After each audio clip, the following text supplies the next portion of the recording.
Ya, menjalin silaturahim berarti menjalin kekerabatan dengan yang ada hubungan darahnya. Ya, dalam hadis Nabi, dulu ada seorang laki-laki yang datang kepada Nabi, bertanya kepada Nabi, dullani ala amalin yudnini minal jannah wa yubaiduni minan nar. Wahai Rasulullah, tunjukkan padaku satu perbuatan yang jika aku lakukan perbuatan tersebut itu akan mendekatkanku pada surga dan akan menjauhkanku dari neraka. Nah, kemudian Nabi menjawab, ta'budullah wa la tusyriku bi syai'ah. Nah, kamu menyembah Allah dan jangan berbuat musyrik dengan sesuatu apapun. Wa tuqimus shalah, dan kamu dirikan salat. Wa tu'tiz zakah, kamu tunaikan zakat. Nah ini wa tasilu dza rahimika, kamu sambung hubungan kerabatmu. Rahim itu memang yang ada hubungan darah. Maka silaturahim itu memang makna awalnya adalah menyambung kekerabatan yang ada hubungan darahnya. Ini penting. Mengapa? Karena sebelum kita menyambung kekerabatan, menyambung persaudaraan dengan orang lain, maka kekerabatan yang ada hubungan darahnya harus baik dulu. Nah, namun kita saksikan tidak sedikit di antara kita yang justru dengan orang lain bisa baik, persaudaraannya baik, namun justru dengan saudara kerabatnya yang ada hubungan darahnya malah tidak baik. Nah, maka sebelum yang lain-lain, sambung dulu kekerabatan, sambung dulu persaudaraan yang sangat erat dengan orang yang ada hubungan darah. Itu makna silaturahim. Nah, sekarang ini tidak. Silaturahim itu sekarang ini banyak yang menyelewengkan arti dari silaturahim. Kan seringkali kita jumpai, misalkan kita bertamu atau orang lain bertamu pada kita, pertama-tama mesti selalu yang disebutkan ini pertama silaturahim, kedua akhirnya apa? Yang kedua, nah, kedua biasanya mungkin mau pinjam uang dan lain sebagainya. Nah, intinya yang kedua ini. Namun yang pertama selalu dibuka niki engkang sepindah. Nah, yang pertama kami silaturahim. Yang kedua baru mengutarakan tujuan yang sebenarnya. Nah, padahal silaturahim, rahim itu yang ada hubungan darah. Adapun ukhuwah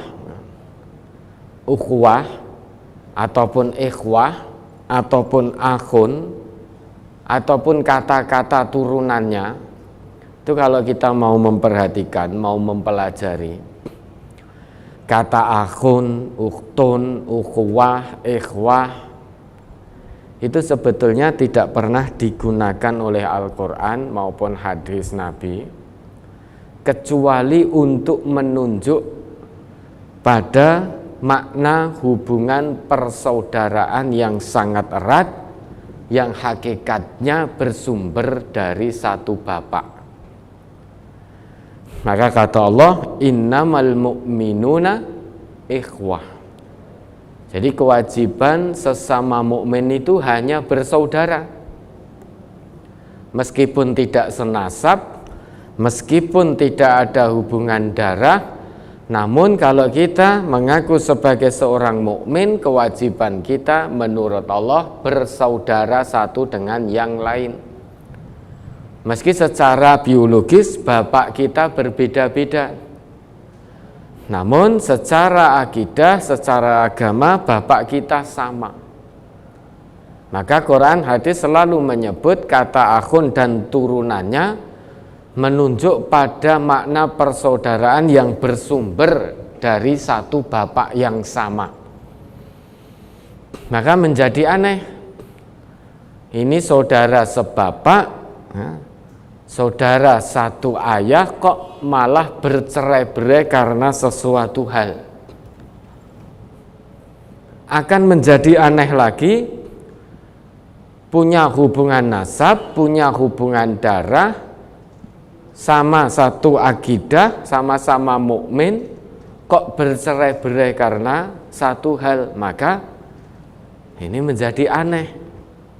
Jangan-jangan ada yang tidak pas dengan imannya. Padahal siapapun kita ini kalau mengaku mukmin, kewajibannya menyambung persaudaraan dengan mukmin yang lain. Sampai-sampai Allah sebutkan, Allah jelaskan dalam ayat lanjutannya, fa aslihu baina akhawaikum wattaqullaha la'allakum turhamun. Karena kewajiban sesama mukmin adalah menjalin persaudaraan satu dengan yang lain, maka kalau ada yang berselisih, damaikan. Ayat fa aslihu baina akhawaikum ini menunjukkan ada potensi perselisihan yang akan terjadi di tengah-tengah orang yang beriman. Meski sama-sama mukmin, namun ternyata ada potensi perselisihan.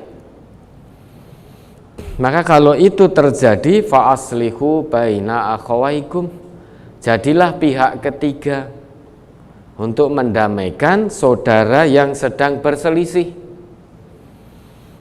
Didamaikan. Dalam mendamaikan ini jangan condong pada salah satu pihak, karena semuanya hakikatnya saudara kita.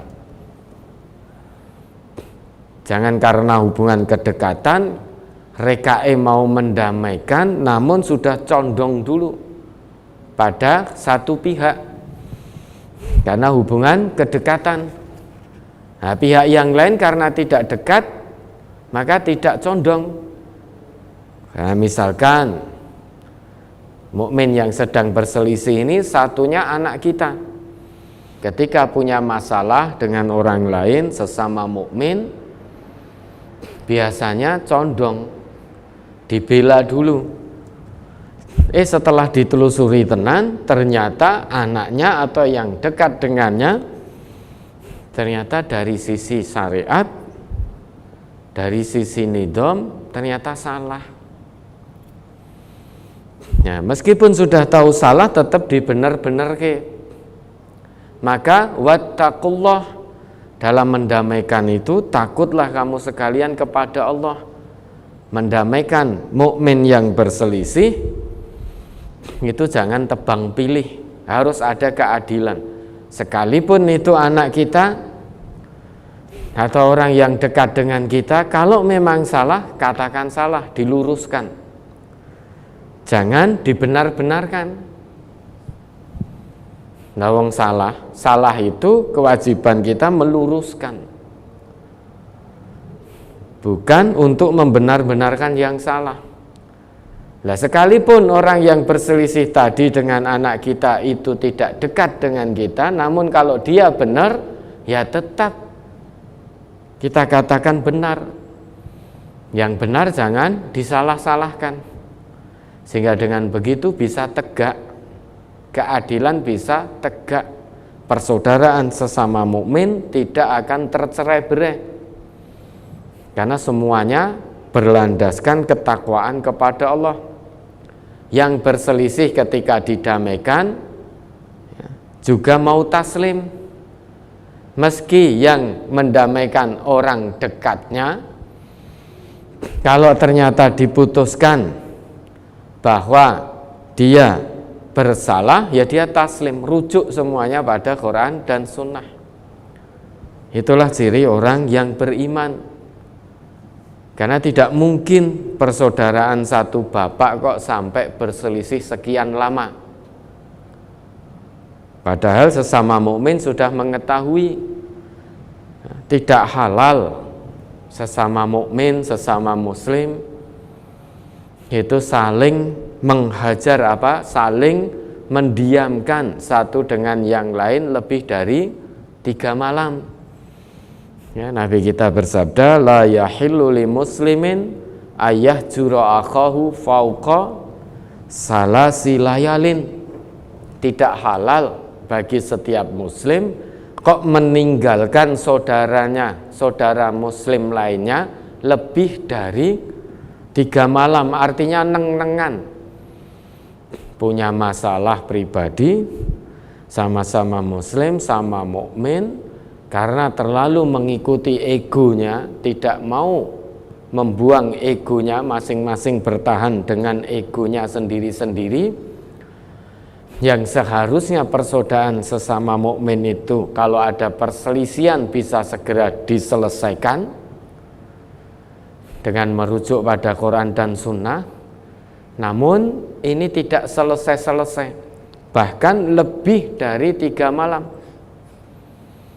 Tidak hanya 3 malam, mungkin 1 pekan, 1 bulan, 1 tahun, bahkan bertahun-tahun nganti mati ora rampung permasalahannya.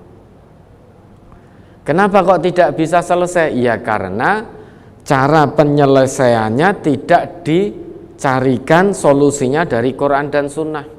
Cara penyelesaiannya berlandaskan ego masing-masing, tentu tidak akan selesai. Kalau tidak selesai perselisihan di antara hamba Allah yang beriman, maka tidak turun rahmat dalam kehidupannya. Wattaqullah la'allakum turhamun. Bertakwalah kepada Allah, ya, niscaya kamu akan mendapatkan rahmat dari Allah.